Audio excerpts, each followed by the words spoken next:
What psychological safety does, it actually creates that environment for us to be able to take risks, right? And Yes. knowing that even if we gonna take a risk, and even if that might not work, what we're able to do, we're able to know that what we tried, we learn out of it, and we can now do it again in a different way.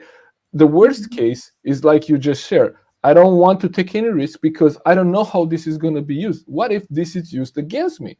And so that's the opposite of psychological safety. And I shared there are three ways leaders build that. So one was avoid blaming, right? The second would be show your people that you're engaged. In other words, like think about being in a meeting with a leader, and he or she being immersed in their computer. Because how many times have you sit on these kind of meetings, and everyone comes in with their computers, and instead of listening to the meeting and what's being said, they're kind of answering emails or doing something else. And think about what kind of message does this send to your team.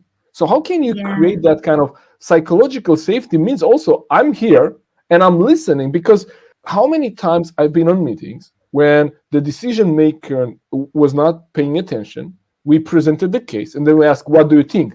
I said, "Oh, okay. So can you repeat that?" I said, "Come on, okay."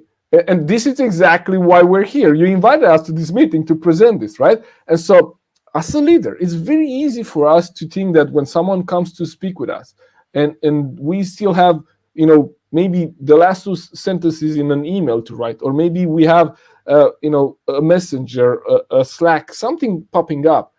It's very easy for us to say that, well, let me just finish this. Or actually, that will be the best thing to do. Say, hey, Madalena, I'm sorry, I know you have something important. I just have, to finish this. It takes me one more minute, right? And then I will be with you. Rather than trying to, pay attention to the person while you're typing, because you cannot multitask, right? Yeah. So Yeah. as a leader, creating that psychological safety means that I'm here, I'm present. When I'm in a meeting with you and you are speaking, I'm looking in your eyes, I'm making eye contact rather than looking somewhere else. Because it's, we believe that these things are not, well, I'm here physically. How many times were we physically in a place and mentally somewhere else, right?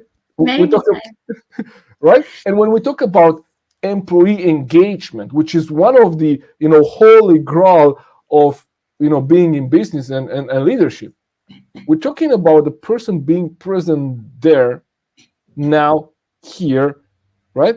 And how can we model that if we as leaders are not there, right? So Mhm. on one side, avoid blaming others to build that kind of trust. Show your team that you're engaged, and also include your team into decision making.